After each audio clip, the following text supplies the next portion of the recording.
ખાંડ તેલનો વેપારી મારી પાસે દાઢી પાટી કરવા આવે તો મને કે જયેશભાઈ હમણાં તો વેપાર છે નહીં, પૈસાની એવી ખેંચતાણ થઈ ગઈ છે ને કેમ થાય આપઘાત કરીને મરી જાઓ. અરે મેં તો વેપારી માણસ ઉઠીને એવી નબળી વાત કરે તો દર વખતે એકને કેસેટ વગાડે એટલે 2-4 મહિના હું તો દેખાણું જ નહીં. મેં તો આજે હાચું ક્યાંક પંખે ટીંગે ગયો શું છે ત્યાં બાર દુકાને સ્કોર્પિયો આવીને ઉભી રહી નવી સોડાવેલી અને તમે જોવો તો નવી લુગડાની જોડને હોનાની વીટીયું પીટીયું ગળામાં રાડા જેવો ચેર ને નવો મોબાઈલ આવતોથી નવી સ્કોર્પિયો શું છે આ બધું? તમને કે આ બધી ડુંગળીની દયા. કેમ ડુંગળીની દયા?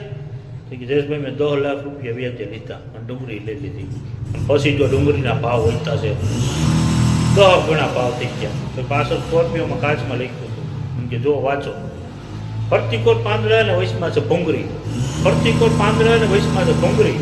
આ વેપારીની લાજ રાખી ધન્યો માતા ડુંગળી અને ઓડી મોટી ડુંગળી ચિત્રે.